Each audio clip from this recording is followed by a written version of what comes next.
Salmo de número 84.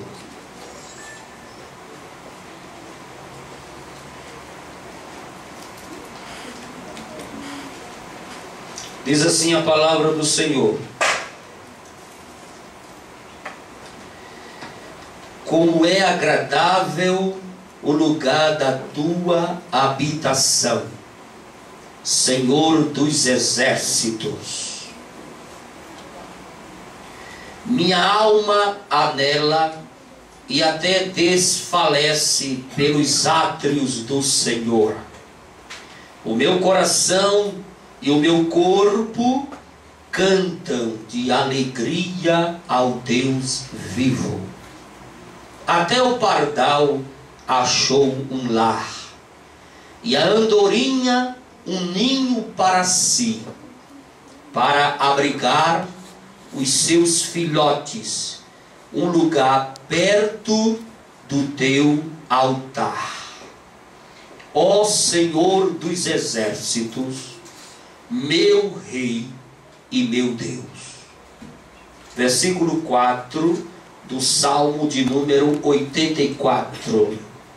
Como são felizes os que habitam em tua casa, louvam-te sem cessar. Como são felizes os que em ti encontram sua força, e os que são peregrinos de coração. Ao passarem pelo vale de Baca, fazem dele um lugar de fontes, as chuvas de outono também o enchem de cisternas.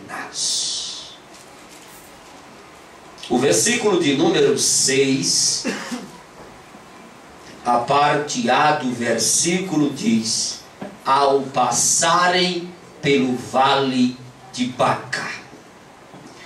Pergunte ao irmão que está ao seu lado: você conhece o vale de Baca? Se não conhece, vai conhecer nesta noite. Que Deus te coloque um dia no vale de Baca, para aprimoramento e para te ensinar coisas novas da parte de Deus. O vale de Baca é a faculdade de Deus, é a escola de Deus, é o trabalhar de Deus na vida do crente.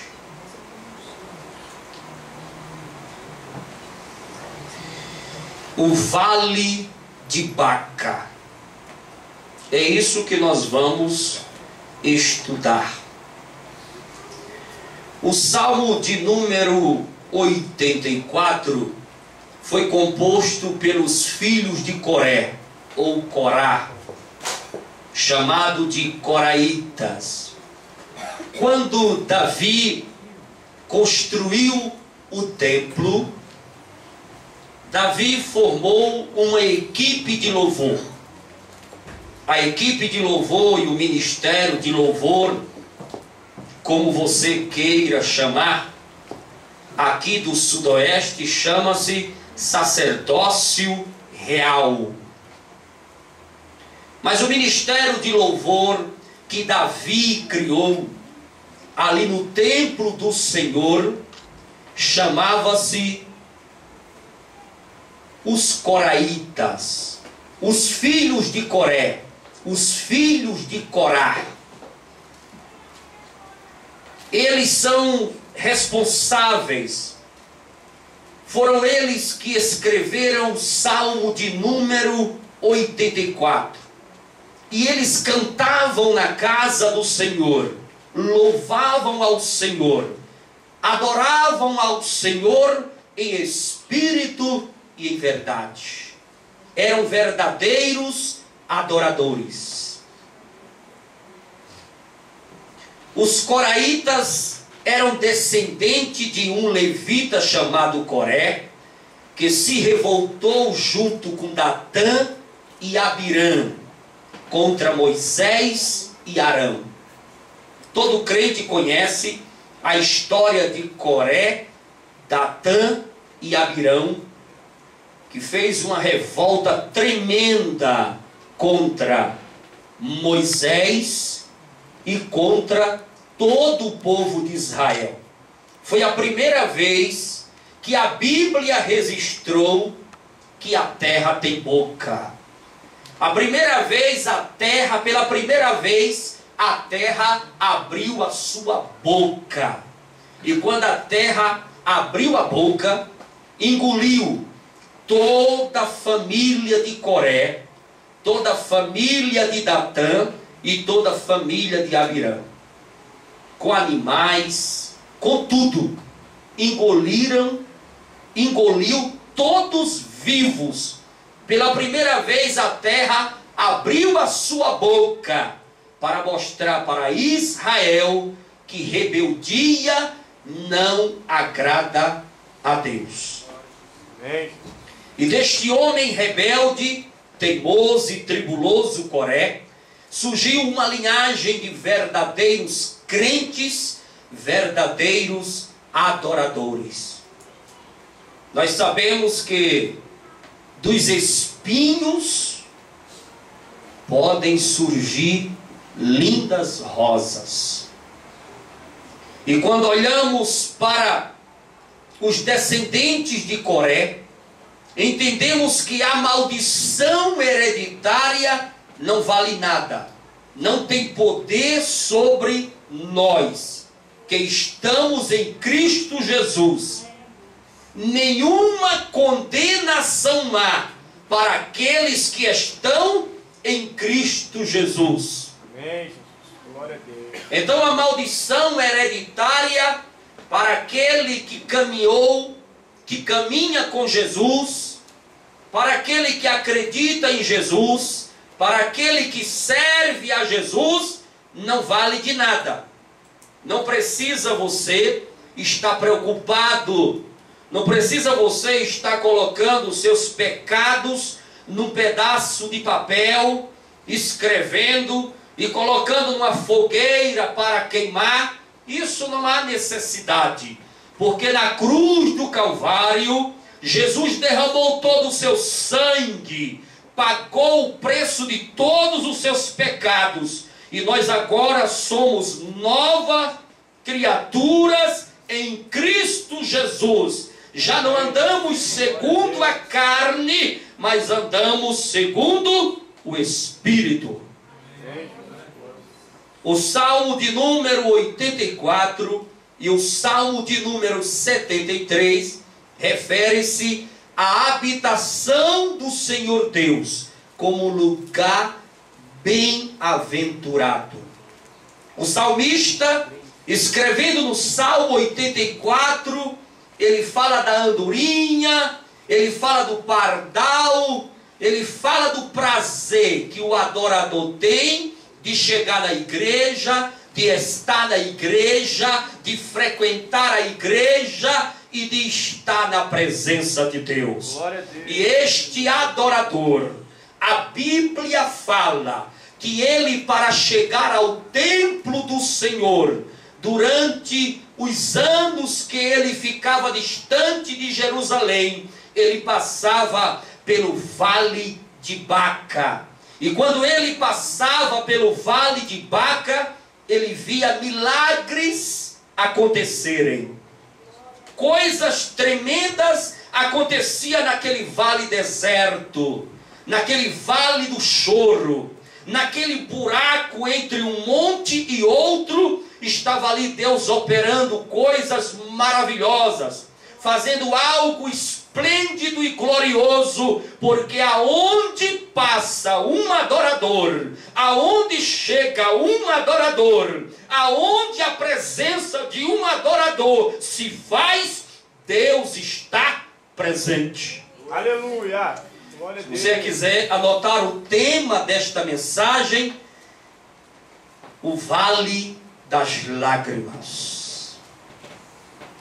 Quando o crente cai no vale das lágrimas, ele realmente acredita que há um Deus Todo-Poderoso com as mãos estendidas para salvar. O Salmo de número 84 é considerado o Salmo Supremo do Santuário. O poeta que compôs o Salmo 84, ele estava fazendo uma peregrinação a Jerusalém. Judeu que é judeu, visita a Terra Santa 3 vezes por ano. E este salmista peregrinava nos dias das primeiras chuvas, final do mês de outubro, ele estava indo para participar da festa dos tabernáculos. Os filhos de Coré aparecem como autores de 11 salmos.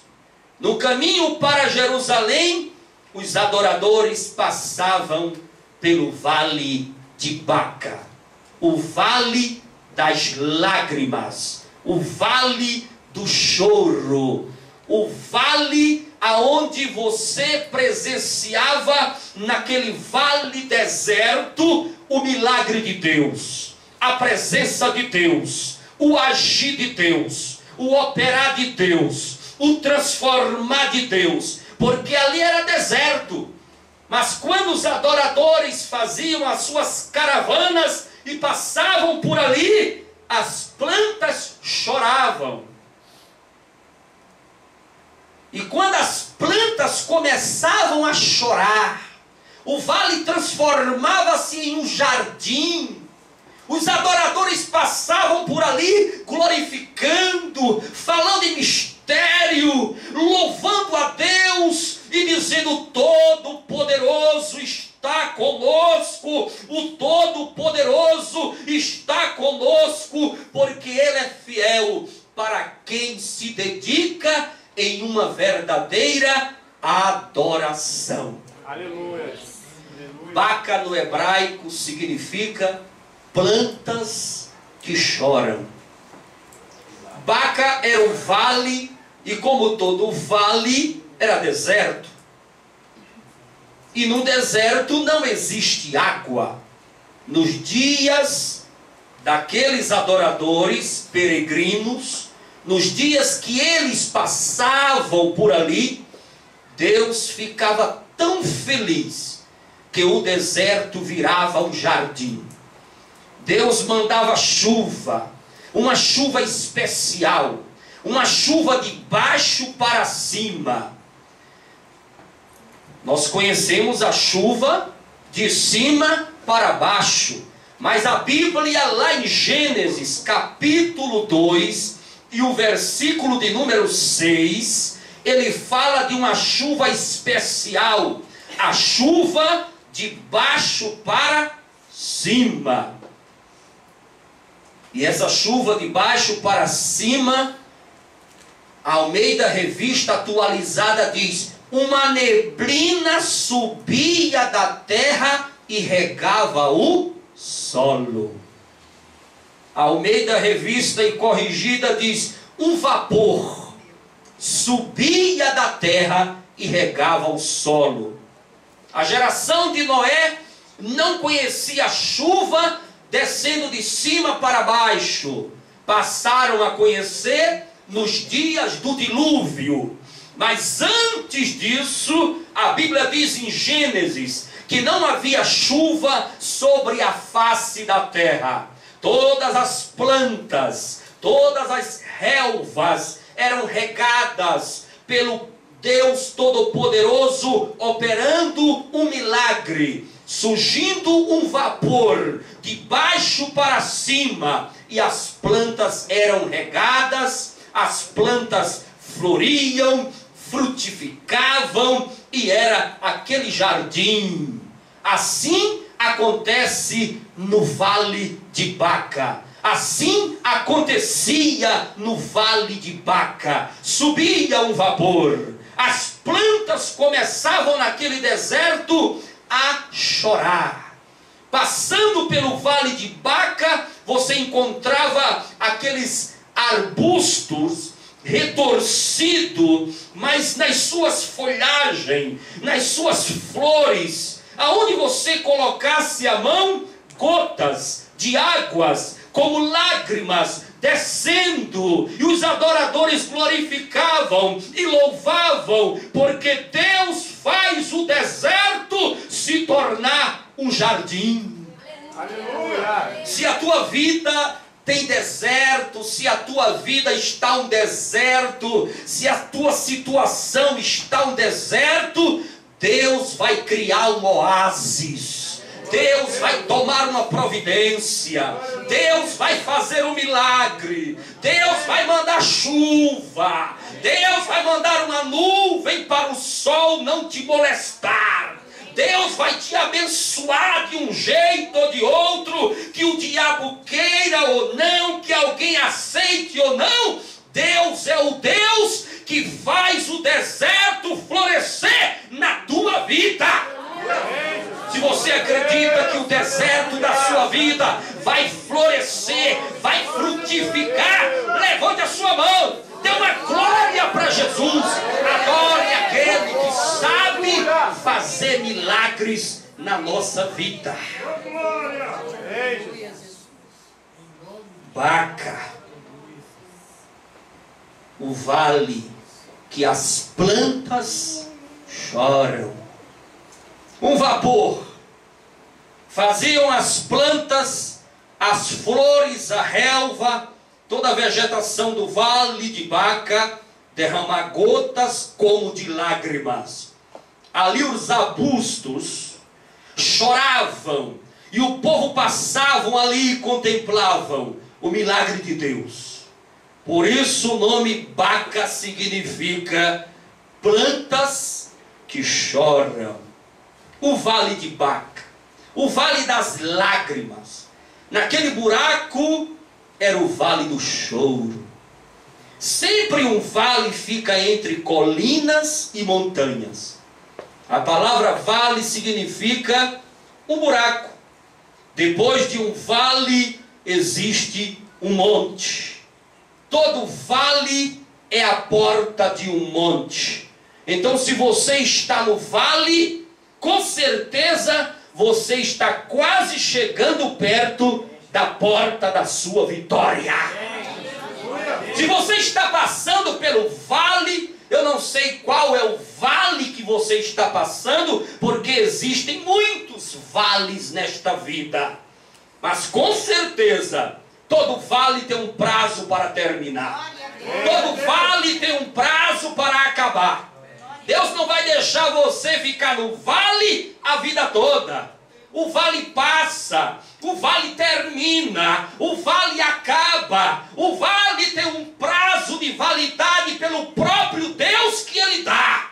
E quando você sair deste vale, você vai adentrar uma porta, vai subir a um monte, vai levantar a sua mão e cantar o seu hino de vitória. Aleluia! O hino da sua vitória, o hino do seu milagre, o hino da sua bênção, o hino do trabalhar de Deus na sua vida. Vale é a oficina de Deus. Vale é a carpintaria de Jeová. Vale é a nossa escola. É onde Deus coloca você para aprender uma disciplina e tratar com a sua vida. Quando você está no vale, você está sendo tratado por Deus. Mas quando você sobe ao monte, você está com o canudo na mão, comemorando a sua formatura e dizendo: Deus é fiel na minha vida. O vale de Baca leva os adoradores a Jerusalém. E para chegar na Jerusalém celestial, devemos atravessar muitos vales. Muitos. Existe o vale da sombra da morte. Eu não sei se você já passou por ele. O vale da sombra da morte, o crente muito teimoso, muito desobediente. Aí Deus coloca ele numa maca, leva ele para o hospital, coloca ele internado lá uns 45 dias, tomando soro, tomando injeção, fura pé, fura barriga, fura mão, fura braço. Aí quando ele vem do vale da sombra da morte e chega em casa, o maior desejo dele é vir para a igreja. Porque ele chega moído, ele chega amaciado, ele chega cheio de óleo. Se você cantar qualquer hino da harpa cristã, ele chora. Ele fala mistério com Deus. E faz voto. E promete ao Senhor: a partir de hoje eu vou fazer a tua obra. E quando estiver cantando aqueles hinos, eu vou cantar também. Eu vou participar do conjunto das irmãs. Eu vou participar do conjunto de varões. Eu estou pronto para fazer a obra. Senhor, me tira daqui, Jesus. E Jesus amaciando, apertando. E Jesus dando os ajustes finais no vale da sombra da morte. Eu conheci um irmão que foi nomeado para dirigir uma congregação. O pastor chegou na casa dele e disse: você vai dirigir uma congregação? Eu, pastor, você mesmo. Deus me mostrou você no sonho. E Deus disse para mim: coloque este irmão numa congregação. Ele vai frutificar, ele tem chamada. E no outro dia o pastor foi na casa dele e disse: é você que vai dirigir aquela igreja. Homem, para que ele falou isso? A mulher manifestou. Ela entrou no inimigo. O inimigo não entrou nela, ela entrou no inimigo e disse: venha sobre mim. Entrou no inimigo e disse: você não vai. Você não vai, porque eu não quero você dirigindo igreja. Eu não quero você ocupado com igreja. Eu não quero aquelas mulheres olhando para você. Eu não quero isso na sua vida. Você não vai. Bateu o pé e o irmão, muito atribulado, foi na casa do pastor e disse: eu não vou, pastor. O senhor me desculpe. Ele disse: irmão, Deus me mostrou você. Não, pastor, coloque outro, deixe isso para lá. Deus olhou para aquela irmã e disse: eu vou te colocar no vale. Eu vou te amaciar. Provação da minha vida. Eu vou te amaciar de um jeito, eu vou te quebrar, eu vou te burilar, eu vou trabalhar, eu vou ajustar os parafusos na tua vida, eu vou colocar óleo em todas as catracas, eu vou te deixar mole, moída. E Deus colocou ela no vale da sombra da morte. Foi parar no hospital. Morre, mas não morre. Médico não descobria. Faz exame para lá, exame para cá. E não descobre nada. E a mulher está lá definhando. Amarela. Os olhos burgalhando. Os dentes, o couro já não cobria mais. Os dentes aparecendo. Só o couro e o osso em cima de uma cama. E Deus colocando no vale da sombra da morte. Um certo dia, ela chamou o pastor e disse: chama o pastor, vir orar por mim. E o pastor foi lá, com uma comitiva de irmãos. Quando chegou lá, ela: pastor, Pai do Senhor. Estava quase indo. Segurou na mão dele e disse: lembra daquela proposta da congregação? Lembre, eu estou doido para dirigir aquela igreja.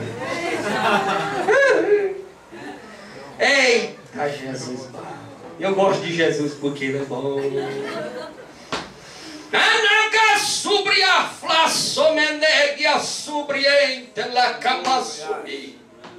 Eu gosto de Jesus porque ele sabe trabalhar. Jesus sabe trabalhar. Jesus trabalha de uma maneira gloriosa, de uma maneira maravilhosa. O pastor começou a chorar, E ela disse: dê posse hoje ao meu marido, porque mesmo eu saindo daqui hoje, do jeito que eu estou, eu vou para a igreja. Eu estou querendo Jesus.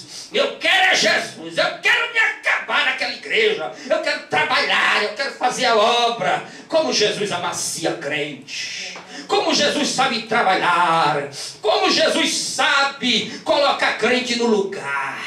Mostrar para o crente que esse nariz empinado que ele tem não adianta de nada. Ele quebra e faz outro da maneira que ele quer, da maneira que ele acha, da maneira que deve. A obra é dele. A obra é do Senhor.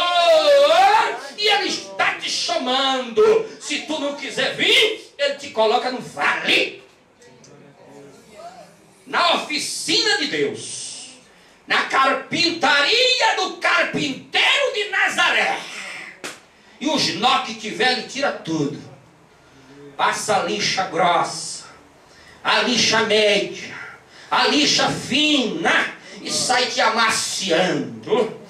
Amacia, Jesus. Quando está queimando, ardendo, Ele coloca umas gotinhas de bálsamo de Gileade. E continua lixando. Até o crente ficar polido, lindo, maravilhoso, todo flexível. Quando Jesus fala, vai, vou, Jesus. Faço, Jesus. Eu quero você para isso. Estou aqui, Jesus. Jesus, eu estou aqui, Jesus. Eu quero trabalhar, Jesus. Eu quero fazer, Jesus.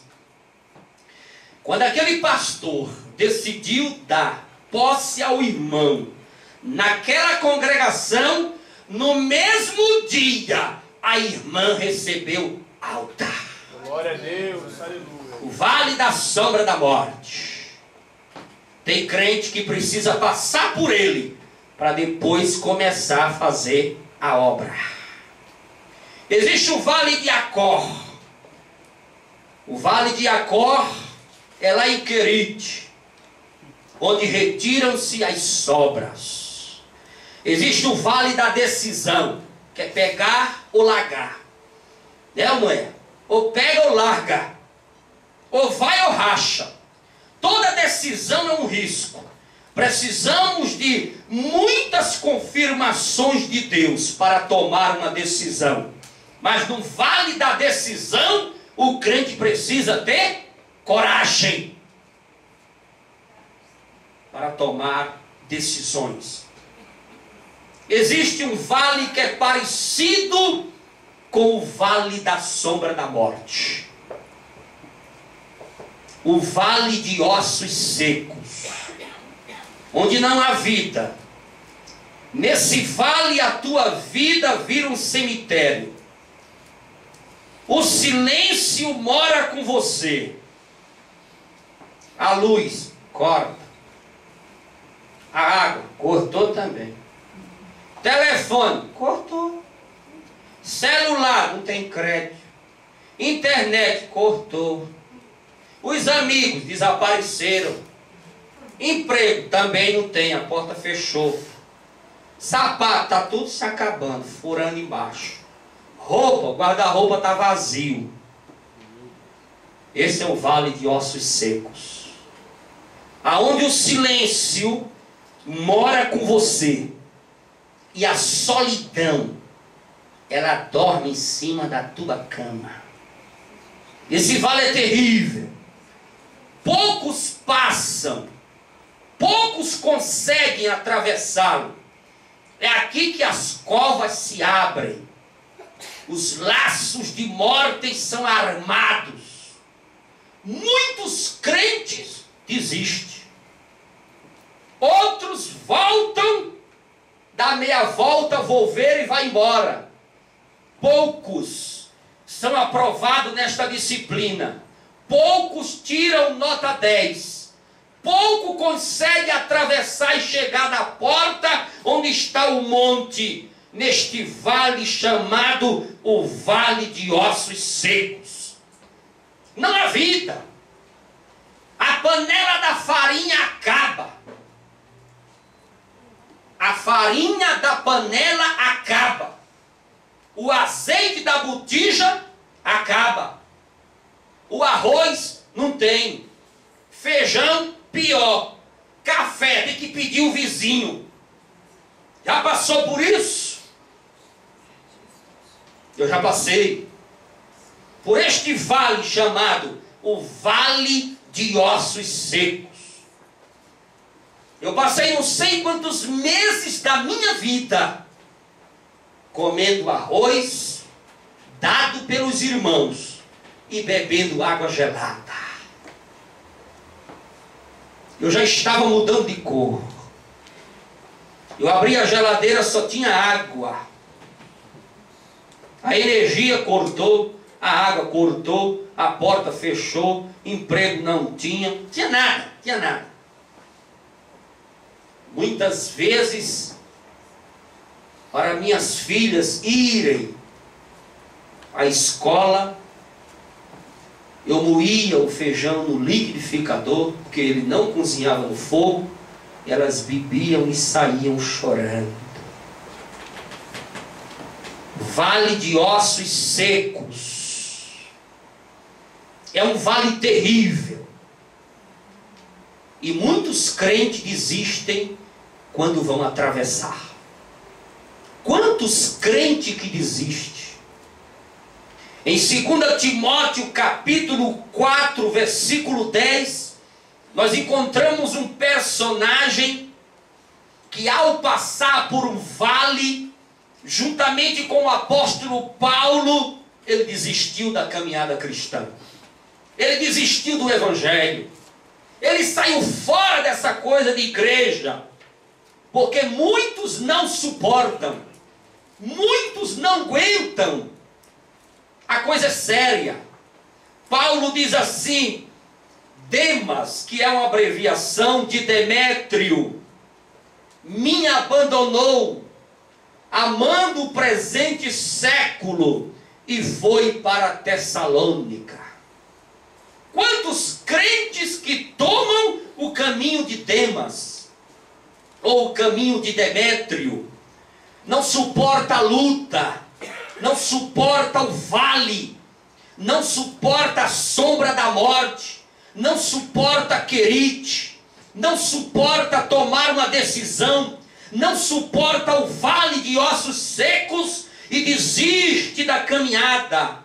Solta o arado, olha para trás e se desvia dos caminhos do Senhor, porque só a misericórdia de Deus, só o Espírito Santo de Deus é que nos dá capacidade de aguentarmos atravessar vales. Atravessando vales e vales, você precisa da misericórdia de Deus e do acompanhamento do Espírito Santo na sua vida.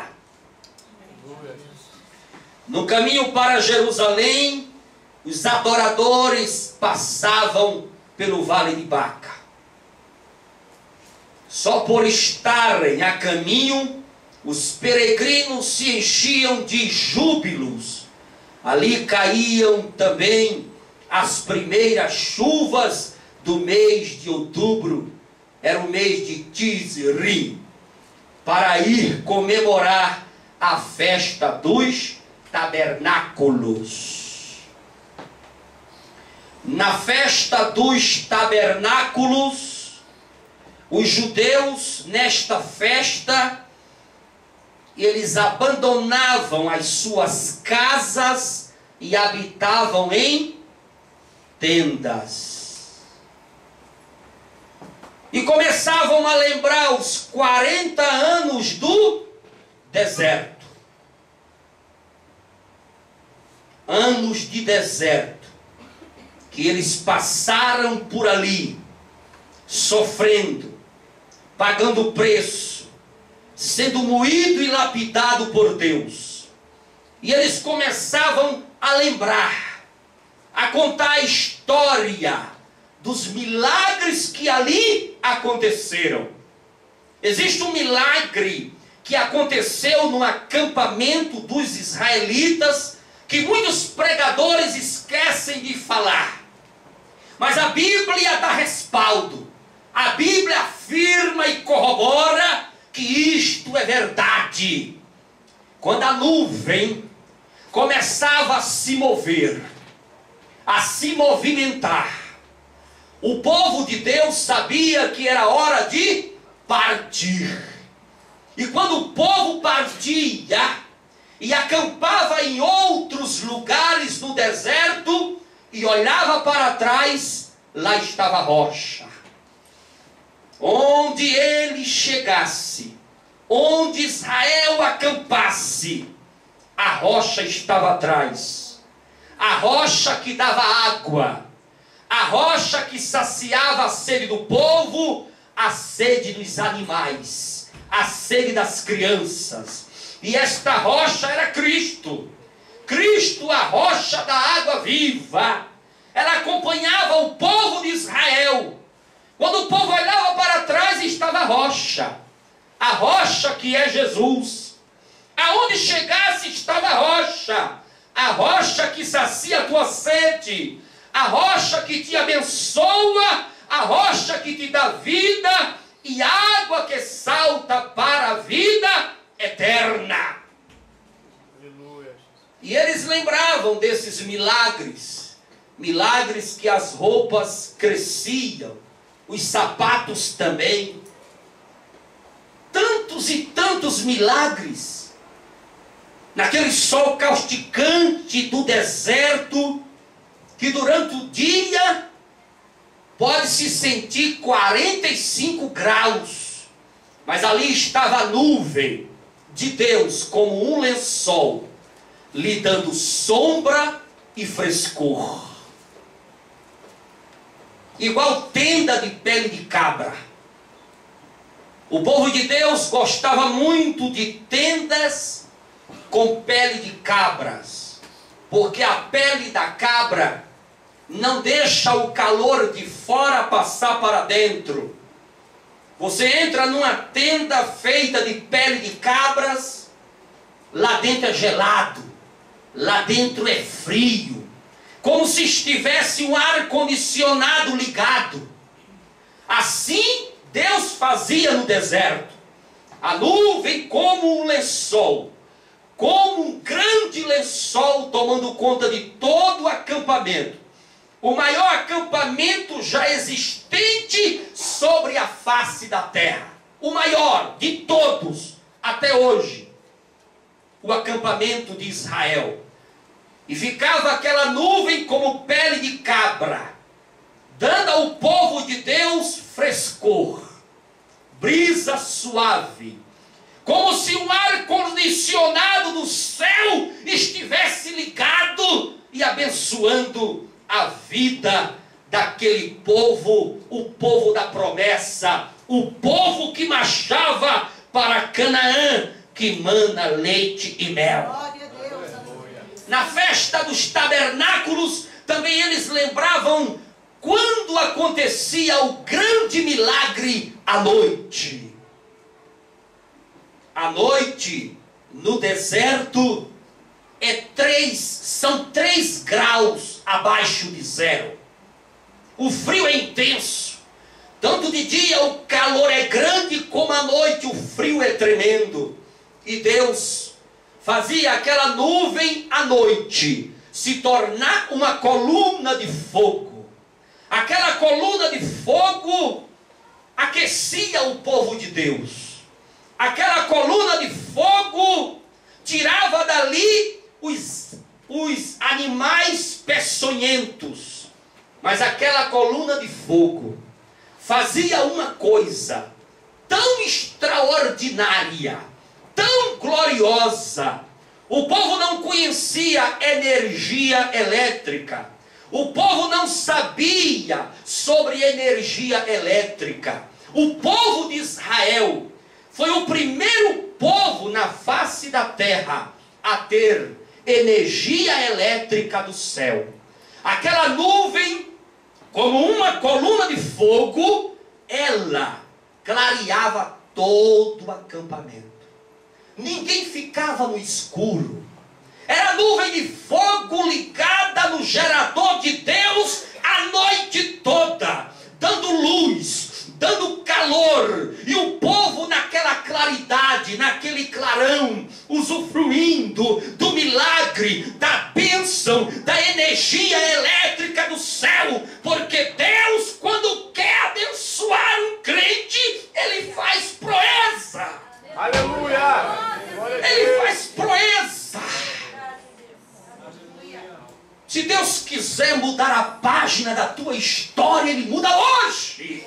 Glória a Deus. Hoje Ele dá um giro de 360 graus e a história da tua vida vai mudar. Você vai ser alguém diferente. O teu nome vai ser um nome importante. Você vai ser alguém visto, alguém reconhecido, alguém entendido, porque Deus é assim. Deus é um Deus de milagre. É um Deus que age. É um Deus que opera. É um Deus que faz as bênçãos acontecerem. Você acredita nesse Deus? Você acredita no Deus Todo-Poderoso que está aqui? E que pode neste momento transformar a história da tua vida? Se você acredita, fique em pé.